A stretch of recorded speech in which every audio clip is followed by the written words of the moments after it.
is cool. Tip to anybody who's still in university, do not make your Twitter handle when you are still in school. You will have it for the rest of your life. Excited to be here.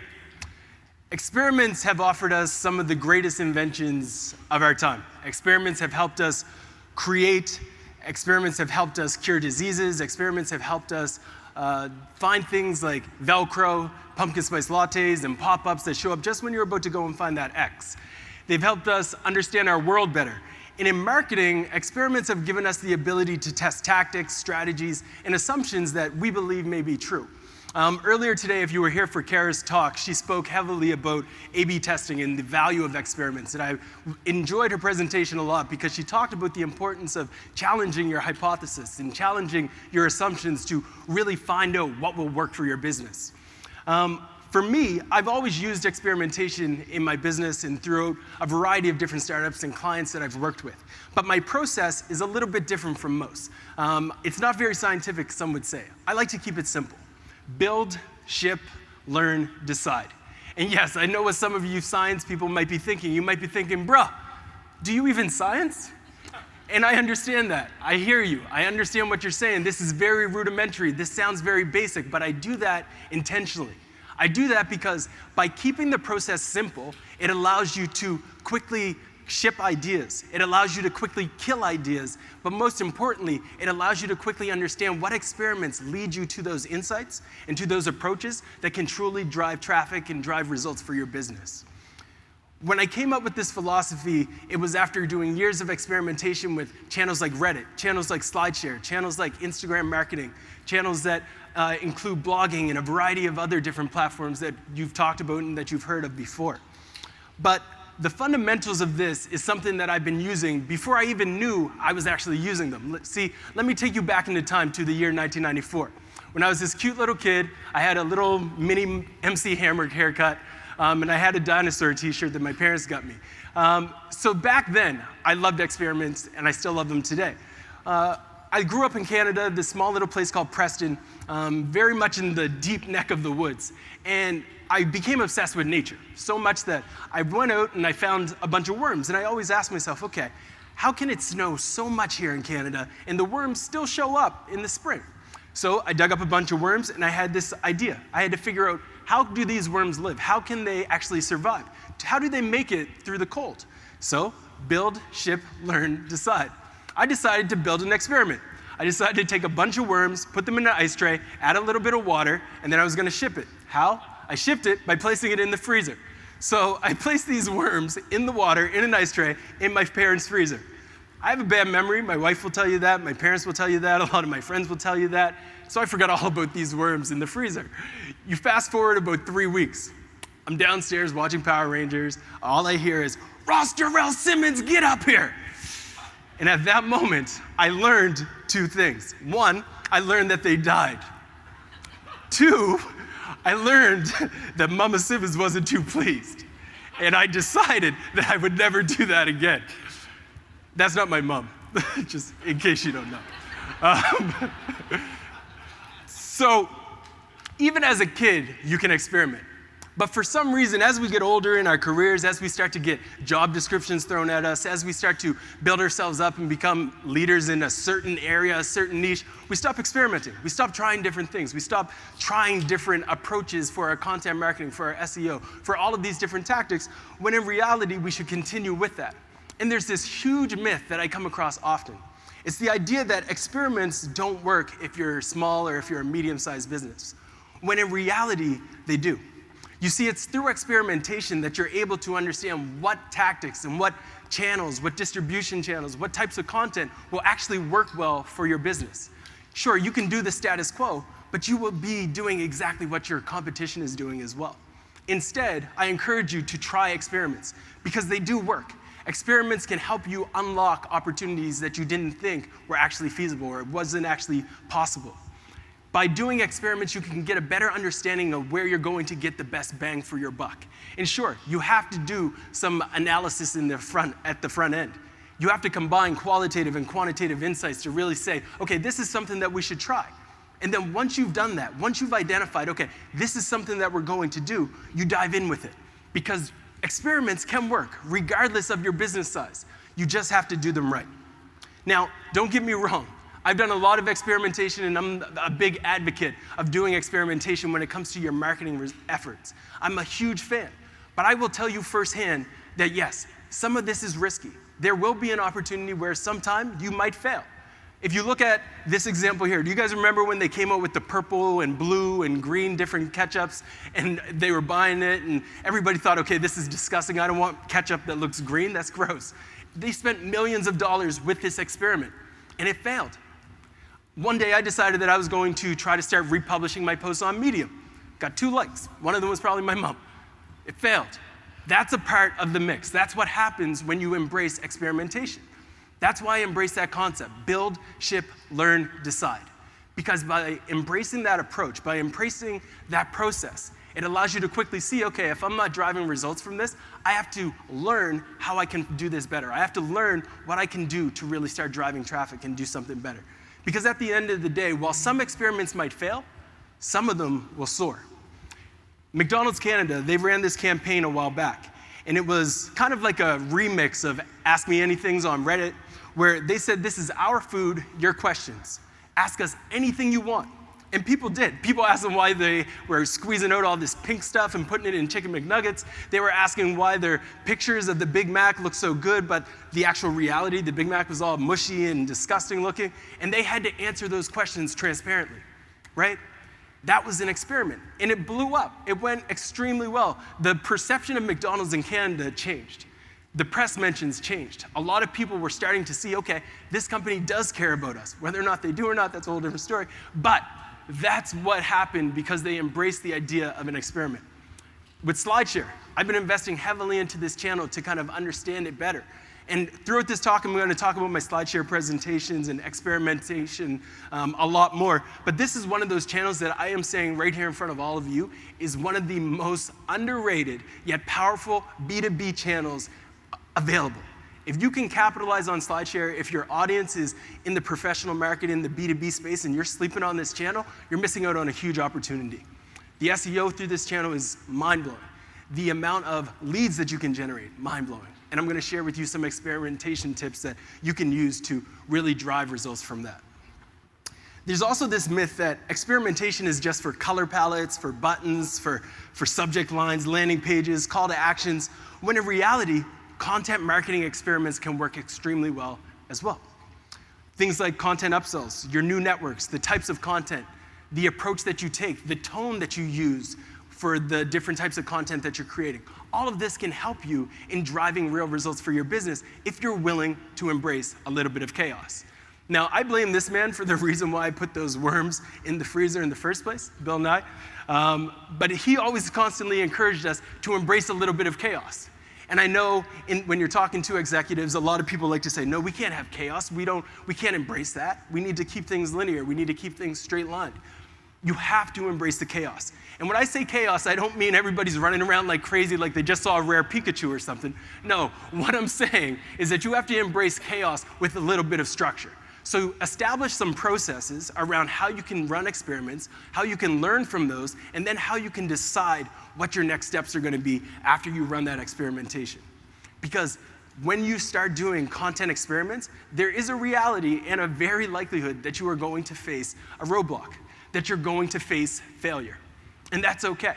Let me give you an example of one of my first failures, and it was significant. It blew my mind. So I'd say a year ago, I decided that I was going to dive into this channel called Reddit. A lot of you are probably familiar with it. And I was like, okay, I can be the coolest cool by showing people that you can market on Reddit as a B2B brand, as a marketer, and you can kill it. I was going to figure out a way that you could do it. I wanted to crack the Reddit code. So I build, ship, learn, decide. I had already built a bunch of blog posts. I had already built a bunch of SlideShares. My ship was simple. I had to take all of this content and then just upload it to Reddit. If I submitted all these links, people would go crazy. So I thought, next thing you know, Ross, you're banned. You're blocked. Bye, Felicia. You're done. I was kicked off of Reddit. I was like, this sucks, right? Like, what am I going to do? Now, I could have quit. I could have said, all right, I'm done. This isn't for me. It's not going to work. But instead, I went back to that process. Build, ship, learn, decide. And I had to learn why I failed. And I quickly realized that there was a huge disconnect. There was a disconnect between marketers and what we actually wanted from Reddit and what the users of Reddit actually wanted back. So I dove in and I started to study the game. I started to study how people were actually consuming content on Reddit and how marketers were using it. And I realized that all marketers were taking a very similar approach. We assume that if you put up a meme on Reddit, you upload a link on Reddit, you'll drive success. When in reality, that's not how it works. You can take a look at this post. A company actually put this up on Reddit thinking that it would work. It just says, the only pen that matters. And how does Reddit respond? This sucks, your post sucks, everything about this sucks. Look, Reddit will tell you where to go and how to get there, let me tell you. So when you see that, you can clearly see that there's a huge disconnect between what marketers were doing and what Reddit actually wants. So I had to dive in and say, okay, if people are commenting like this, I gotta figure out what's going on here. So the approach, simple. You go to Reddit, you find a subreddit, a community where people are engaging, where they're active, and then you sort that content by the top posts. And then by reading what the users have actually stated, this is the best content, this is the stuff that we want, this is the stuff that we're commenting on, you can quickly learn the insights around the topics, the types of content, the tone, the style, and the resources that they want. One of the key insights that I learned by embracing this process of build, ship, learn, decide is a lesson that in Reddit, every single community is a little bit different. So if you go to Our Entrepreneur, a subreddit of entrepreneurs, freelancers, they're talking about and they're sharing and embracing content that is long form. Content that you would sort of find on like the Buffer blog, the Moz blog, content like that. That's the type of stuff they want. Content that provides them with transparent insights into case studies, into resources, valuable content that they can use to improve their business. That makes sense. But then if you go to a subreddit like Our Vegan, what they're looking for is they're looking for content that shows trends of the different places that are moving more and more towards plant-based diets. They're looking for content that provides them with insights around, oh, Guinness just became vegan. I don't even know why they had meat in Guinness beer in the first place, but they just became vegan, right? Or you go to Our Canada, and we're trying to figure out how we're going to feed all the Americans when you guys move up after this election. Kidding, kind of.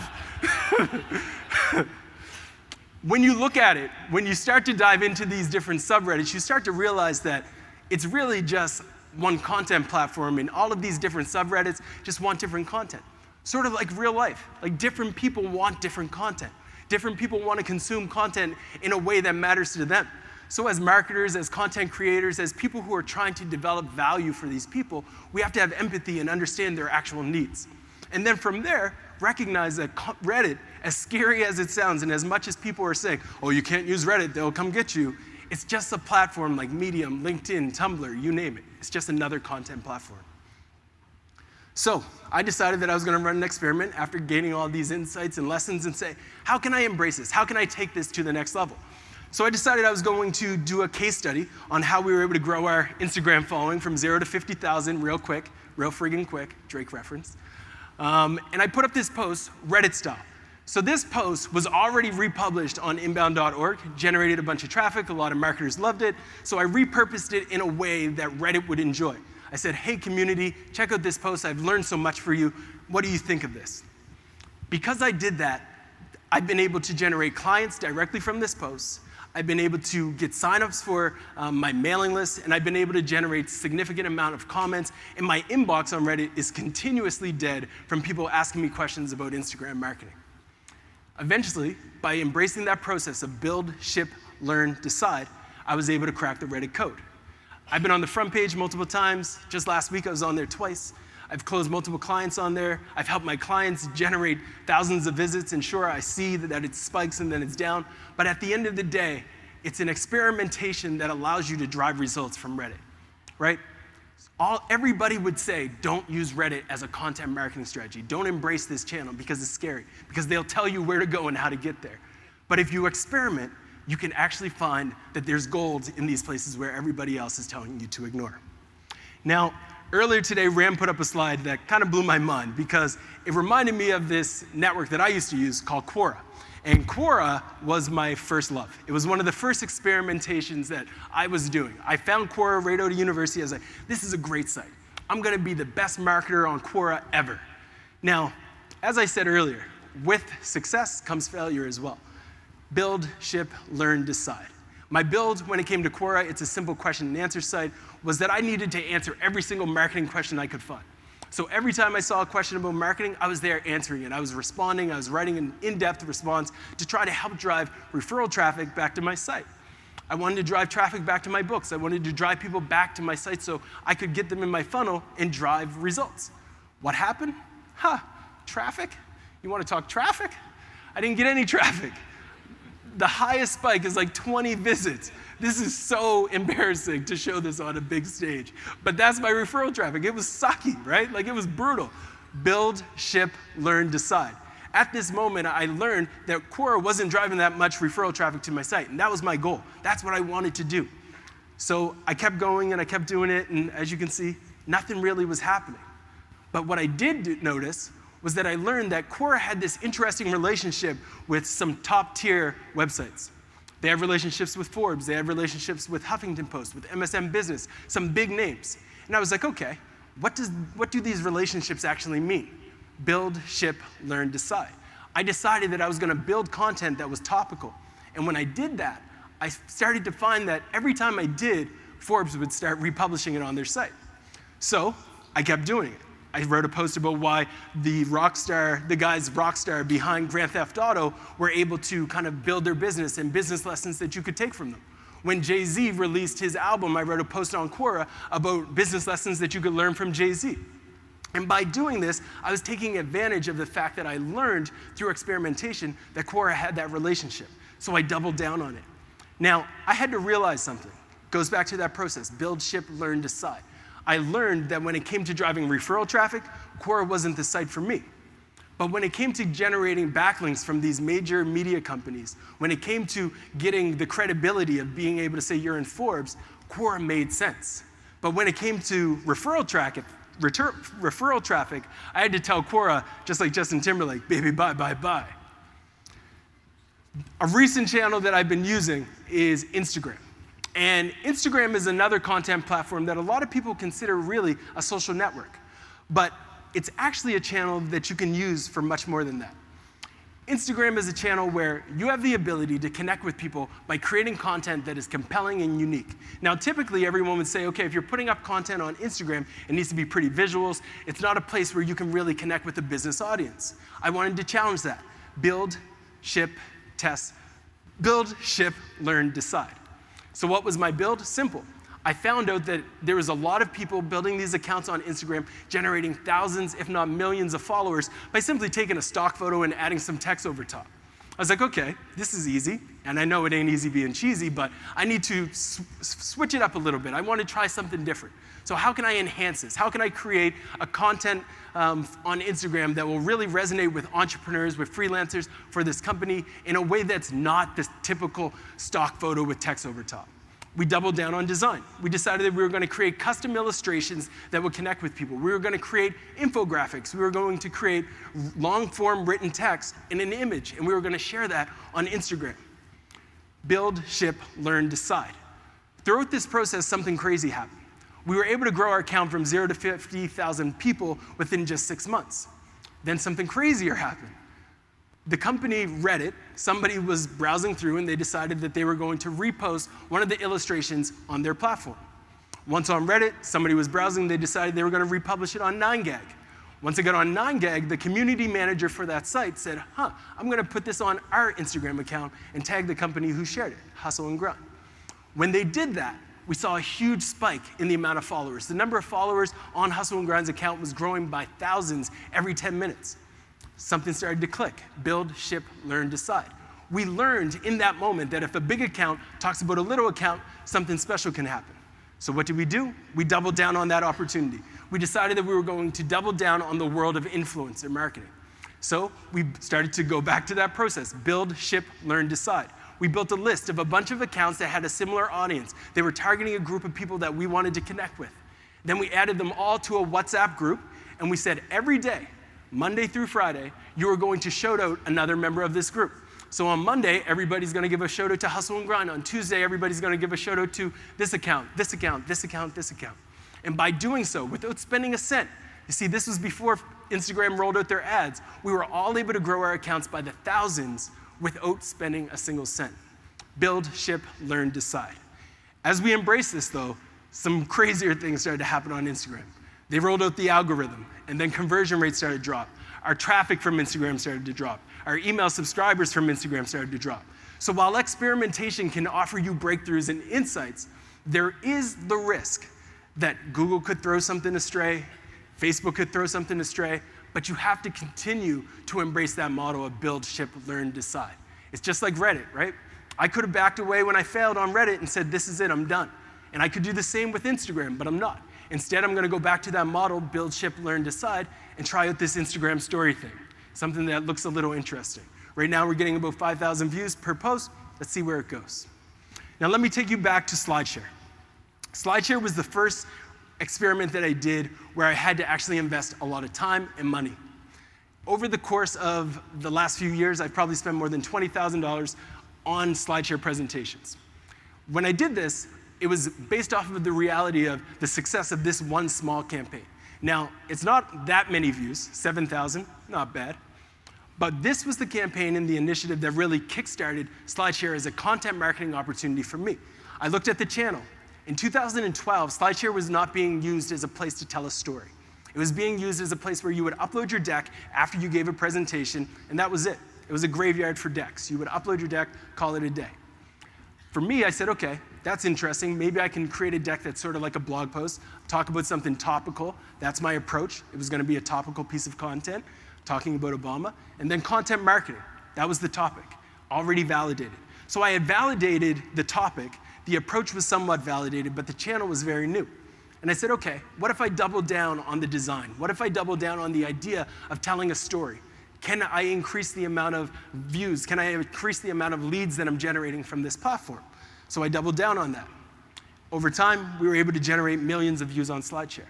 And I've been able to replicate this over and over again for clients and for myself. How? Simple. Build, ship, learn, decide.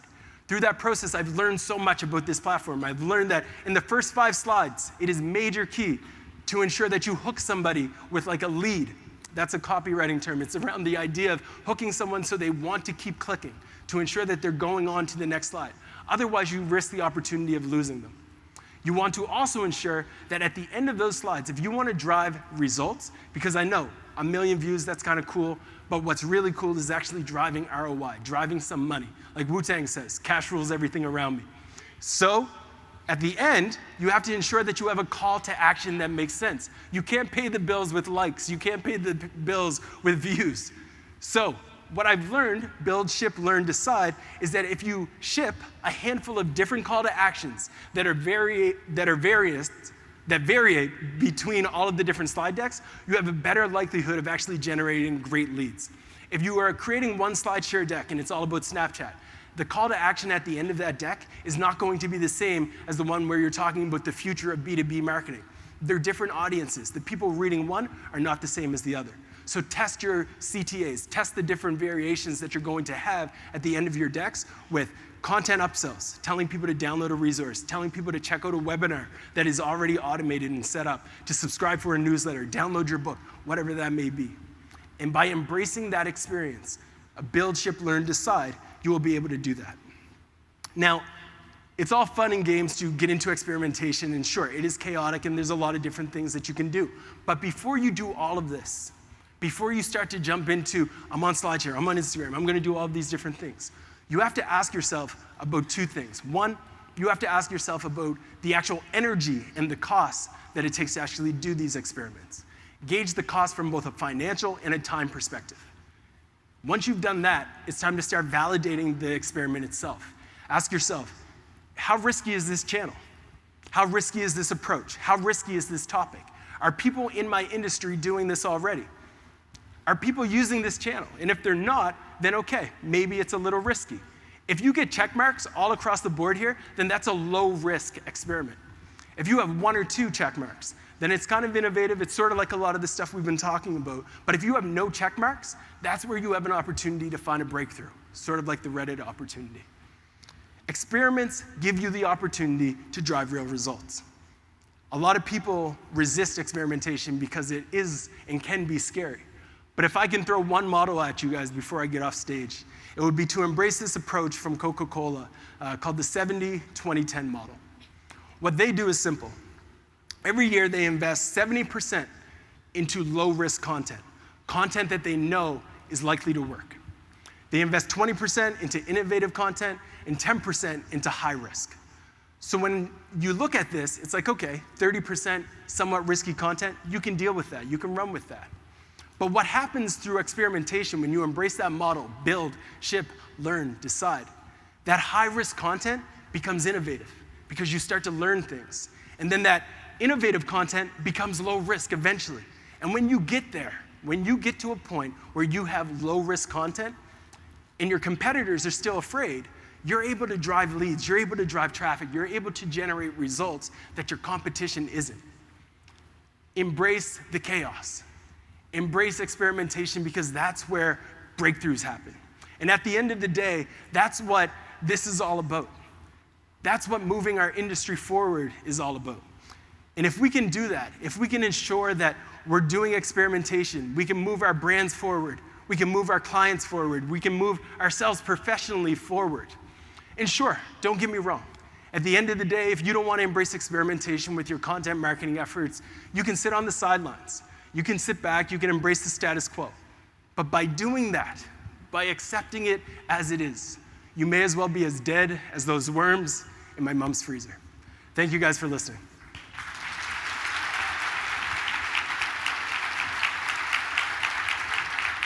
Don't leave. Don't go anywhere. Still here. I'll take that. We have a couple of minutes. Okay. We had a few questions about SLIDESHARE in particular. Any particular industries or types of business that you find it works particularly well for? Any communities that it speaks very well to? Yeah, so I think that if you are in the B2B software space, it definitely works extremely well in there. One thing that a lot of people forget is that LinkedIn bought SLIDESHARE. When that acquisition took place, they became completely in cahoots. So LinkedIn, I don't have the data on this, but from my qualitative research, I've noticed that LinkedIn gives SLIDESHARE presentations a lot more love in terms of distribution on LinkedIn than other channels. So if you write a blog post and you embed a SLIDESHARE presentation, you have a greater chance of getting reach. So when you look at industries that operate with any other professional, I think that you can drive significant results through SLIDESHARE. It's definitely a huge opportunity that I think everybody should consider. So for folks who want to take advantage of that, it can look pretty daunting and scary to get started with. How would you dip your toe into that SLIDESHARE water? So the easiest thing that I would recommend, and it's a quick win for people, is to look at some of the best content that you've developed over the years and then repurpose that as a SLIDESHARE presentation. All of my SLIDESHARE decks started out off as blog posts, and then once I see that a post is starting to take off, I'll repurpose that as a SLIDESHARE deck. And a lot of people get weirded out thinking, oh, I have to do SLIDESHARE presentations, I have to write blogs, I have to create infographics, when in reality, you have all of this content, just repurpose it. Repurpose it for your tweets, repurpose it for SLIDESHARE. That's the great thing about content, right? Like, once you then turn it into a SLIDESHARE, you have an opportunity to then redistribute that SLIDESHARE presentation in blog posts, in guest posts, in give webinars with it. The opportunities are endless. So look at it as a bigger launching pad than it actually is. It's not just a deck. It's a content asset that you can use in a variety of different places.